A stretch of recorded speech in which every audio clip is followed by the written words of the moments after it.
baddest baseball fan, not player, Aaron, wherever Aaron thinks he is.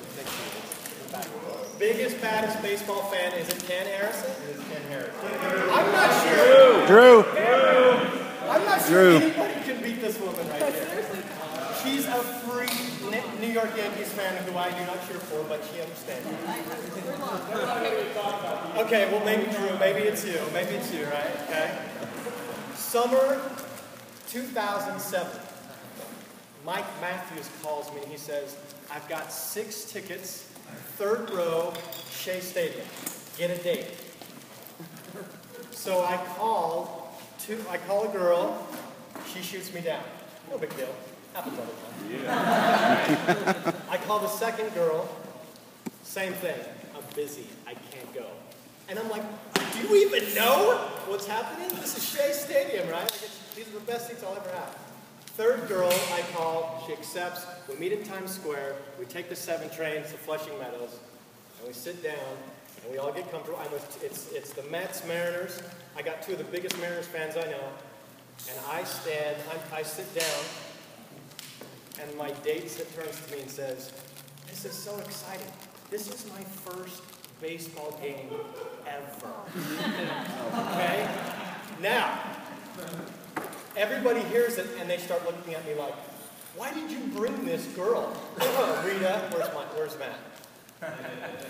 Matt Steeblick, where are you? Okay, thank you. She's from a different country, so it was expensive. So I spent the night at this game with the best seats I've ever had, teaching her the game of baseball. Now, how do you teach somebody about foul balls? Have them get hit in the head. So the first hit you hit out of bounds, it is a strike, right? So the second foul ball you hit is a strike. And then the third one is a foul. And then the fourth one is a foul. How on earth do you explain that to somebody that has never known the sport or grew up with it, right? Here's what I'm saying to you.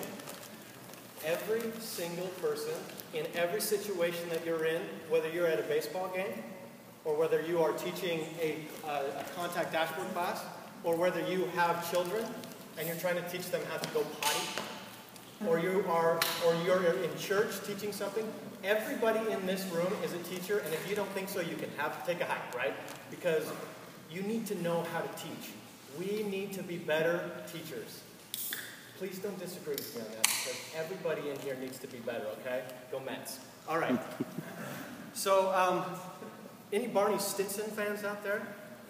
Yes? He has a book. It's a guide to something. What is it, Andrew? You remember? A legendary guide to... He's got the bro code, but he's got another one. What is it? The legendary guide to being awesome. Thank you very much. So what we're going to do is we're going to have a lesson on a legendary guide to being an awesome teacher. Okay? I am actually giving you a handout with the legendary guide inside of it, okay?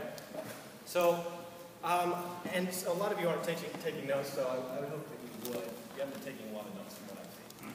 Okay, we're going to go through this guide. I'm going to go fast, and I'm going to skip a lot because of time. But there are some things that we really want to focus on, okay? So we know that everyone is going to be a teacher, right?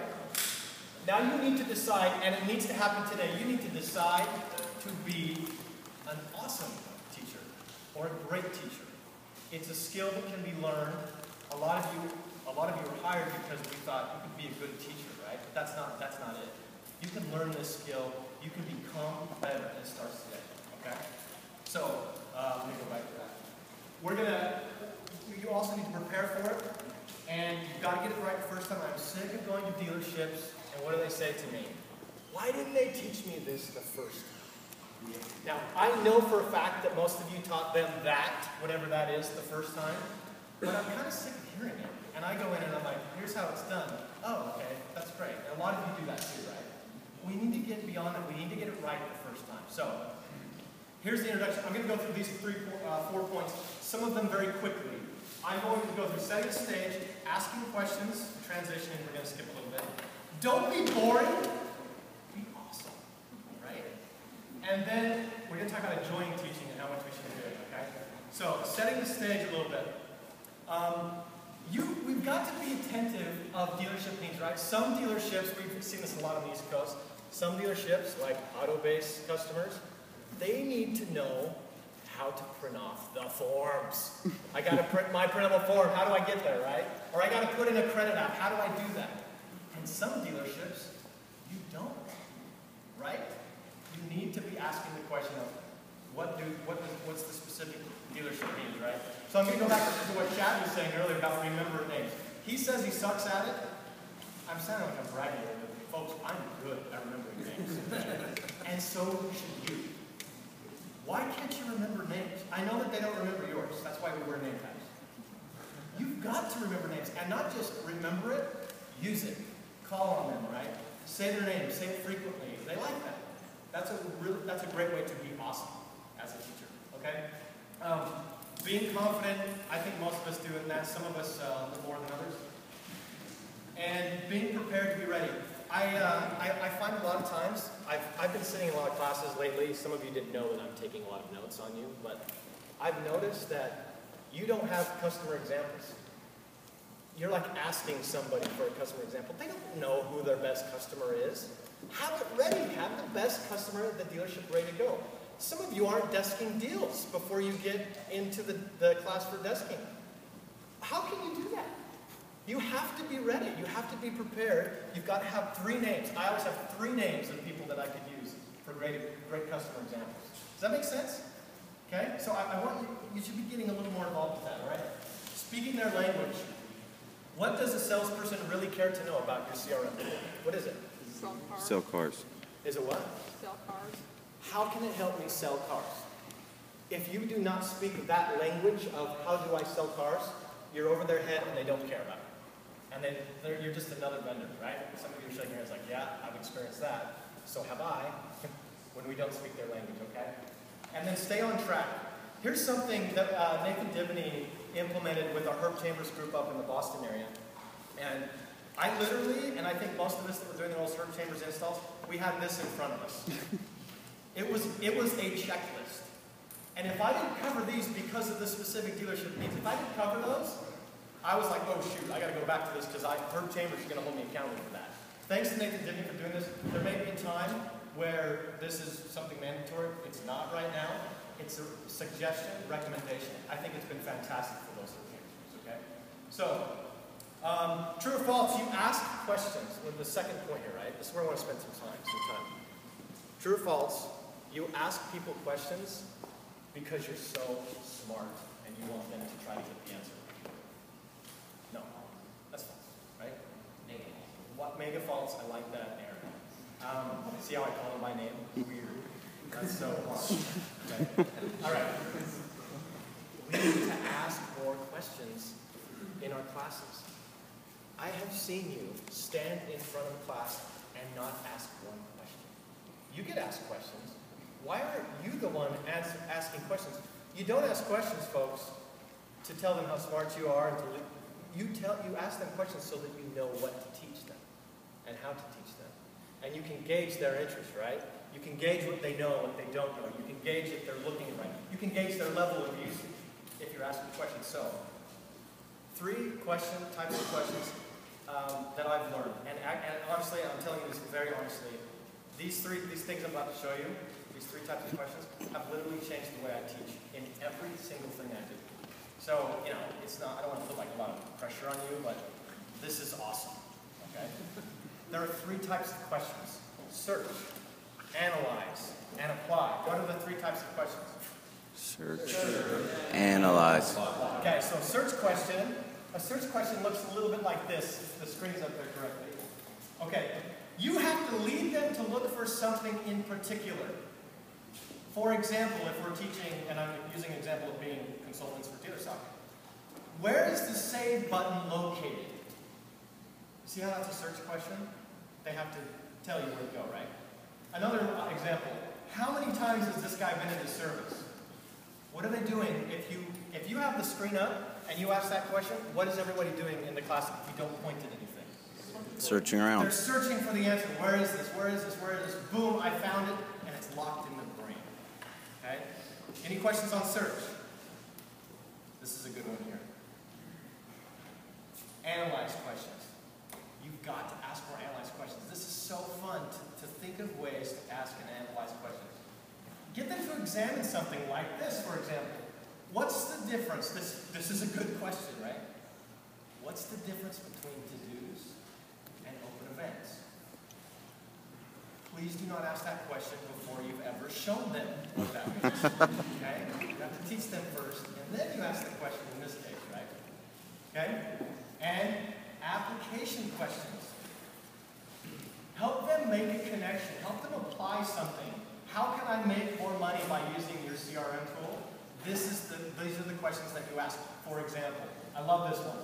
What are some ways you could really dig into that search button in employee dashboard?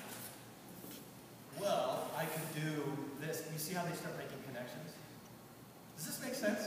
What are the 3 types of questions?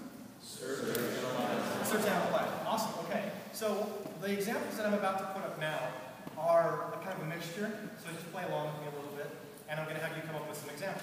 Okay? Instead of using this question, and every question that I'm showing you is one that I have seen or that I have used. Okay? Both bad and good examples. All right? Please don't use this question if they've never seen this before in your life, right? So, where is the search button? That's a search question, right? And it's not bad, but why don't you instead use a question like this? Can you find the save, search, and add something new icons on the page? What are their eyeballs doing? Looking. Scan. Oh, there's that, and there's that. Now they've got them locked in. Okay? Let me give you another example, then you guys will come up with one. Instead of using, isn't this summary tab cool? I've used that 150,000 times, okay? Because it is, it's cool. Instead of using that, use this. How much money has this guy spent at your dealership? Is that a better question? Okay? Give me another example. What's another way that you could say something like that? Yeah? Is this a valuable customer? Is one I use a lot. So after presenting that, is this customer a valuable customer? Oh, that's a good question. That's a great question. Yes, valuable. Pierre? Why would that information be important? Okay, hard question to ask. Hard question to answer, but a good question. They have to go a little deeper for something like that, but that's a good question. Aaron? Why do we not want to click on the green plus and after we've already created the initial save? Great question. I've just shown them that it adds something new, so they don't want to do that again, right? Yeah? When we're doing the summer street, why is there a difference between the total purchase vehicles and vehicle count? Great question. Why is there a difference? That's an analyzed question. Yep. Did you hear that? Service. Last one. You see any good trading opportunities for the vehicle that this guy owns? Oh, that's good. Do you see any trade opportunities for this, okay? Great questions, all right? Let's go to another one. Instead of using, I hear this one a lot. You guys use this one a lot, so do I. You got to stop. Where do you think the pin button is in desk? Right. That's an analyzed question that does not need to be an analyzed question, right? Where do you think is like, I don't know where. It's right here. It's the red button, okay? Instead of using that one, what would you use? Think big, right? Go ahead. And then. What if I could tell you could thumbtack multiple deals at the same time? Oh, that's good. Where would I do that? Let me show you where, right? Good. Yeah? And the exact same thing? Well, like how would you use the pin button? Or how would it help you in your job? I love that one. That's a good one. Any others? Okay, next, here's what I had kind of similar to that. When would you want to pin a deal in Destiny? On Saturday. Okay? All right. Here's another one. This one too. Where's the tracking code field? They don't know what tracking code is, okay? They don't know what that is. I know you taught them, but they don't know yet. So instead, how about this? Where did they hear about the dealership? Isn't that what you're asking them anyway? So that's a funner question to ask where they can lead them into, okay? Here's another one. I heard this one the other day. I don't know who it was, so that's good. Okay? Please don't use this question. Do you know what a qualified unqualified means? No. No, they don't. They don't know. So here's how you make one suggestion for this, right? What does unqualified mean in dealer stock, right? Josh? What kind of questions do you ask a new prospect? That's a good one. And they will say qualified questions. Someone will say qualified questions. And then you bring them right back. You make the connection. That's unqualified. That's contacted. That's a great point. Okay? All right. Finally, this one, you got to make mental note of this one. You are going to love this question. Okay? And we use this one a lot, right? Does anyone have any questions? Okay, have a nice day, right? Instead, try this one. I'm not kidding you. Try this one. Write it down. Make a mental note. Instead of saying, does anyone have any questions? Try this instead. What questions do you have? Dave? I don't know. What have you guys learned today? That's a good one. What have you learned, right? What questions do you have? That invites them to say, oh, I do have a question. Maybe I can share it now. Not, do you have any questions? No one wants to answer that. Okay? Use that one. I'm not kidding you. Try it in everything. Try it in everything, okay? All right. I'm going to go through these transitions. Everyone's doing a really good job with your transitions. Bring them back to the main point, so I'm going to skip that, okay? There's some good examples there. Okay. Don't be boring. Be awesome instead. Okay? Teach them what they need to know. Brings us to this. Those of you who have been on install with me or in any other setting, you know that I use this folder that I got from my alma mater every single time I teach. I carry it with me all the time, and I use it without stop, okay? I'm giving you one of these, okay? Okay, everyone. This is all you need to know about Dealer Socket. Dealer Socket's just a folder. It's a customer record, okay? If I open it up inside, I can see stuff inside, right? Like how many cars they've sold from me, right? How many certain times they've been into service, right? Oh, by the way, this one has a to-do on it. Okay? In Dealer Socket, we call this an entity, or a customer record. We call this an open event. And we call this a to-do. Does that make sense? What do you think they say to that? Of course it makes sense. You just connected with the old guys that don't know how to use a computer, right? You should use something like this. Use props, and if you have something better, use it. You can use this folder, which you're going to take home with you, and I want to start seeing it used. I think it'll just be valuable for you. Start teaching them using props, okay? Does that make sense? All right. Whoops. Whoa. Okay. Look the part. Don't be afraid to suit up, right? Barney, thank you. Thanks. Don't be afraid to suit up. I asked the consultant one time, we were in a freezing cold room up in New York somewhere, and he had this awful, I think it was purple, snowboarding coat on. And I said, you got to take it off. He's like, I'm freezing. I said, you got to take it off. You look terrible. All right. You also have to have a little fun, right? So, thank goodness for Josh McBride in October of 2009. I was a pretty new consultant, and I went to Mercedes San Diego, and he stood up in class, and he started telling jokes, and they were dumb jokes, but they were funny. And he started laughing, he started asking people about themselves, and I was like, that's more me than like Tiffany and Chad Perry. I like their styles, and I love them now. But I love that he was connecting with them so differently, right? That was more my feel. Please roll with it, laugh with them, tell jokes, or don't, right? Whatever you need to do to connect with them, make it happen, right? Joe Hill, hello. Okay. Be a hero. And those who have been on a team of mine, I say this a lot, right? Hit a home run. Be a hero. Fix stuff. Show them something so simple as the folder that they can't live without you, right? Why do you think Sophia? Why do you think every single dealership wants Sophia to be their consultant? Because she does this stuff, right? She does it every time, and people want it like, you have to come back. Why? We're gonna miss you, right? She does those little things, okay? Be a hero. Example. We can't read this whole thing because of time. Skylar, Travis. You didn't know I got this email. Jane Wormwood, whatever. Here's what she says, okay? We gotta focus at the time, but she says, I've had a lot of CRMs, and she says right here, she's got this eye problem, she's blind in one eye. She needless to say, I was Uber dreading another CRM tool training. Skylar, I changed the spelling, Skylar. Made the transition painless as well as useful. He knows the product so well, he met my questions and reports head on with a smile. She sent me this email. I don't know if Skylar told her to, I don't know. But she sent me this email. I called her, I said, Jane, can I use your email in front of everybody? She's like, that's great. She says, I misspelled his name. I took care of it. These are the kind of things that you love to get, not the other. This guy sucks. I hate this guy. He can never come back in my mood. Oh boy. That's pressure, okay? All right, finally, always be teaching.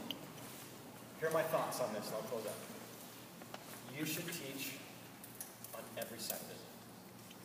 That sounds different from what you're used to hearing, right? I'm a consultant. I don't teach. Bold. You are a consultant because you teach. That's my opinion. So what does a GM want? If you were to go walk into the GM's office and you said, hey, Mr. GM, what can I do for you today? What would he say? Got a few new guys. Train my two new guys, right? Oh, well, I'm stuck doing my training, man. I hate training. That's my worst part of my job. No. Why don't you try this instead?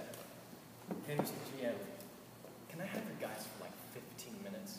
I'm going to show them something that will blow their minds and help them sell more cars. Oh my gosh, yeah, I'll take them out of there. Yeah, absolutely. Just 15 minutes. What did I just do? Change the game with a couple little changes of the wording, right? That's what they want. They want you to train. So do it, please. Do it on every conference call. Teach them something, okay? Enjoy the fun of it. A lot of you, this is what you want to do your job. You want to stand in front and teach. You just have to get better at it, okay? We all have to. Figure out how to measure your success. Here's my thought on that. There is nothing more enjoyable for me than watching this happen. I show this guy, I've got examples, we don't have time for this. I show this guy something on sales dashboard, right? And I said, why don't you show that to your managers right now? So what did he do? Hey guys, come here, let me show you this. And I just stood back and watched him teach it. That's success. And that should get you excited to be teaching. Like, man, I just did that. That should be fun, okay? All right, we're going to read this one together, and we're done, okay? We changed a couple words. Right? Back to Barney Stinson, How I Met Your Mother. Now, I'm going to read it together, okay? When I'm being a boring teacher, I stop being a boring teacher and become an awesome teacher instead. True story. For those of you who don't know what I'm talking about, this is actually pretty funny. Okay. All right, will you please take, not as well as these other handouts, will you please take a legendary guide to being an awesome teacher with you? I've got all the notes in here, plus a lot more from what we've covered. Will you take it with you and travel with it and use it? And you'll find a lot of success. Thank you.